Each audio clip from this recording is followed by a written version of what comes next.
जो ईरानी इतिहासकार ताबरी था उसके अनुसार दोनों के बीच राजदूतों का आदान प्रदान हुआ था। दोनों के अनुसार यानी कि खुसरो द्वितीय और पुलकेशिन द्वितीय के बीच राजदूतों का आदान प्रदान हुआ था। तो जो यह दूतमंडल था वो पुलकेशिन द्वितीय के कैवें वर्ष में परसिया गया था, तो 36वें वर्ष में परसिया गया था। ठीक है। अच्छा, किस गुफा में पुलकेशिन द्वितीय को फारस के शासक खुसरो द्वितीय से एम्बेसी ग्रहण करते हुए चित्रित किया गया है? तो अजंता के गुफा संख्या 1 में पुलकेशिन द्वितीय को फारस के शासक खुसरो द्वितीय से एम्बेसी ग्रहण करते हुए चित्रित किया गया है। किस इतिहासकार ने विनयादित्य एवं विजयादित्य के चीन के साथ सांस्कृतिक संबंधों का उल्लेख किया है? तो मातवालिन ने विनयादित्य एवं विजयादित्य के चीन के साथ सांस्कृतिक संबंधों का उल्लेख किया है। ठीक है ना। अब ये बताइए, श्री पृथ्वी वल्लभ किसकी उपाधि थी? तो श्री पृथ्वी वल्लभ जिसमें श्री लगा हुआ है, तो ये पुलकेशिन प्रथम का उपाधि था। ठीक है। किस अभिलेख में वातापी पूर्व रूपी वधु का स्वामी पुलकेशिन प्रथम को कहा गया है? तो एहोल अभिलेख में वातापी पूर्व रूपी वधु का स्वामी पुलकेशिन प्रथम को कहा गया है। बादामी के चालुक्य वंश का वास्तविक संस्थापक कौन था? तो पुलकेशिन प्रथम था। ठीक है। सत्याश्रय का उपाधि कीर्तिवर्मन प्रथम ने लिया था कि नहीं? हाँ, सत्याश्रय का उपाधि कीर्तिवर्मन प्रथम ने भी लिया था और पुलकेशिन प्रथम ने भी लिया था। ठीक है। सत्याश्रय हैं जो पुलकेशिन प्रथम और कीर्तिवर्मन प्रथम दोनों ने लिया था। ये जो पुलकेशिन प्रथम था उसने चालुक्यों को किनकी अधीनता से मुक्त करके स्वतंत्र स्थिति में पहुंचाया?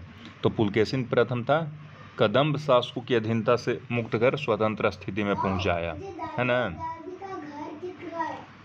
पुलकेशिन प्रथम ने चालुक्य की राजधानी किसे बनाया? तो वातापी को, है ना। वातापी में दुर्ग बना दिया पुलकेशिन प्रथम ने। किसने वातापी में दुर्ग बनाया? पुलकेशिन प्रथम ने, और उसे चालुक्यों की राजधानी बनाया।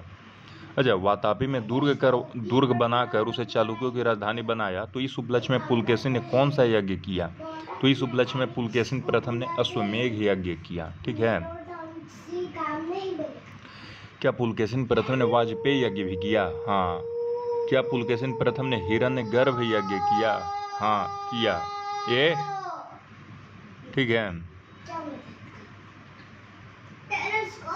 पुलकेशिन प्रथम को और क्या क्या कहा गया है? तो पौराणिक ययाति एवं दिलीप जैसे पौराणिक शासकों के अनुकूल बताया गया है।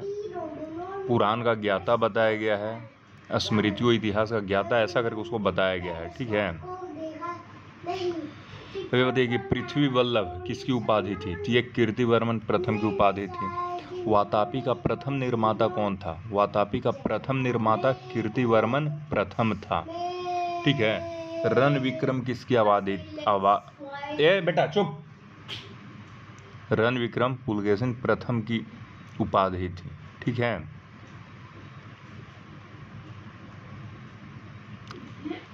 अच्छा, एहोल अभिलेख के अनुसार कीर्तिवर्मन ने कदम्बों की राजधानी किस राजधानी पर अधिकार कर लिया था? तो एहोल अभिलेख के अनुसार कीर्तिवर्मन ने कदम्बों की राजधानी वनवासी पर अधिकार कर लिया था। अच्छा, एहोल अभिलेख के अनुसार कीर्तिवर्मन प्रथम ने कोंकण के मौर्यों की राजधानी पर भी अधिकार कर लिया था। तो कोंकण के मौर्यों की राजधानी कौन कौन सी थी? तो पुरी और गोवा, ये कोंकण के मौर्यों की राजधानी थी।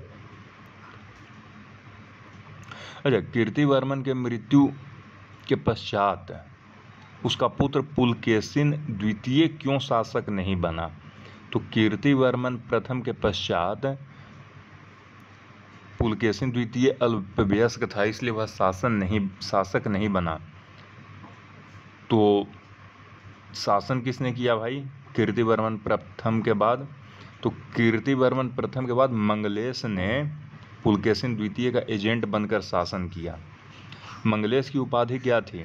तो मंगलेश की उपाधि परम भागवत थी और श्री पृथ्वी वल्लभ भी थी। श्री पृथ्वी वल्लभ तो पुलकेशिन प्रथम का भी उपाधि था। हाँ था, तो एक उपाधि कई लोग ग्रहण करते थे। मंगलेश की मृत्यु कैसे हुई?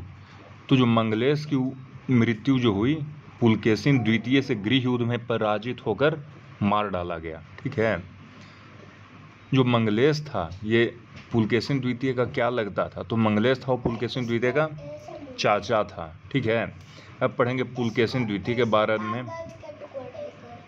पुलकेशिन द्वितीय को ह्वेनसांग ने क्या कहा है? तो पुलकेशिन द्वितीय को ह्वेनसांग ने मोहलचअ कहा है, यानी कि महाराष्ट्र का शासक। अच्छा, पुलकेशिन द्वितीय को ईरानी इतिहासकार ताबरी ने क्या कहा है? तो पुलकेशिन द्वितीय को ईरानी इतिहासकार ताबरी ने फर्मिस कहा है, फर्मिस या प्रमेस। ठीक है, पुलकेशिन द्वितीय का सबसे बहुप्रचलित उपाधि क्या थी? सत्याश्रय थी। अच्छा, पुलकेशिन द्वितीय का एक उपाधि था परम भागवत। तो इस उपाधि का उल्लेख कहाँ मिलता है? तो पुलकेशिन द्वितीय का जो उपाधि परम भागवत था, इस उपाधि का उल्लेख लोहनारा दानपत्र अभिलेख में मिलता है। ठीक है, अभी देखो बल्लभ, पृथ्वी बल्लभ, ये दोनों भी पुलकेशिन द्वितीय की उपाधि थी। पृथ्वी बल्लभ थी, हाँ, बल्लभ थी, हाँ, ठीक है ना। पुलकेशिन द्वितीय का दूसरा नाम परमेश्वर था, ये कहाँ बताया है? तो चालुक्य लेखों में बताया गया है। किस अभिलेख में पुलकेशिन द्वितीय को सैकड़ों युद्धों में भाग लेने और शत्रुओं राजाओं को हराकर पर उसके द्वारा परमेश्वर की उपाधि धारण करने का उल्लेख मिलता है? तो हैदराबाद ताम्रलेख में कहा गया है कि वो सैकड़ों युद्ध में भाग लिए और शत्रु राजाओं को हराकर परमेश्वर का उपाधि धारण किया, है ना। क्या इस लेख में हर्ष या अन्य शत्रुओं के नामों का उल्लेख मिलता है? नहीं, सिर्फ लिखा हुआ है सैकड़ों राजा, लेकिन कौन शत्रु था उसका उल्लेख नहीं मिलता है। अच्छा, चालुक्य वंश के राजा किस धर्म को मानते थे? चालुक्य वंश के राजा वैदिक धर्म को मानते थे। अपने राजवंश का सर्वाधिक शक्तिशाली और योग्य राजा कौन हुआ? तो पुलकेशिन द्वितीय हुआ। किस स्रोत से विदित होता है कि उसे मनु स्मृति, रामायण, महाभारत का अच्छा ज्ञान था? तो नेरूर दानपत्र, नेरूर दानपत्र से ज्ञात होता है कि उसे मनु स्मृति, रामायण, महाभारत का अच्छा ज्ञान था, है ना। कदम्बों की स्वतंत्रता का अंत करके कदम्ब राज्य को पुलकेशिन द्वितीय ने किनके बीच बांट दिया? तो अपने सामंतों, आलुपों एवं सेंद्रकों में बांट दिया। सामंतों में बांटा, हाँ, आलुपों में बांटा, हाँ, सेंद्रकों में बांटा, हाँ, है ना। ऐहोल अभिलेख के अनुसार उसने कोंकण के मौर्यों की राजधानी डैश के ऊपर सैकड़ों नौकाओं का साथ आक्रमण कर विजित कर लिया। तो मौर्यों की राजधानी पुरी या धारापुरी के ऊपर आक्रमण करके विजित कर लिया। हर्ष से युद्ध हुआ था पुलकेशिन द्वितीय का, कि कहाँ से पता चलता है? तो एक तो ऐहोल अभिलेख से पता चलता है, एक विदेशी से भी पता चलता है, हाँ, ह्वेनसांग से पता चलता है, ह्वेनसांग का विवरण। हर्ष युद्ध किस नदी के तट पर हुआ था? नर्मदा नदी के तट पर।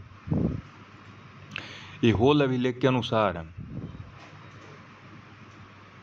कौन पराजित हुआ? तो हर्ष पराजित हुआ।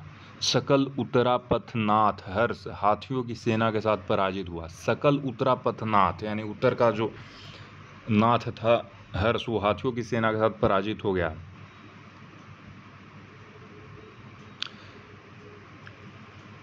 किसके समय पल्लव चालु के संघर्ष की शुरुआत हुई? पुलकेशिन द्वितीय के समय ही पल्लव चालु के संघर्ष की शुरुआत हुई, है ना।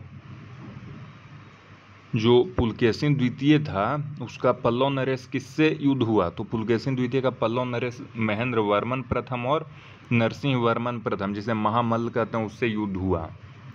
नरसिंह वर्मन का किस पर अधिकार हो गया? तो नरसिंह वर्मन का वातापी पर अधिकार हो गया।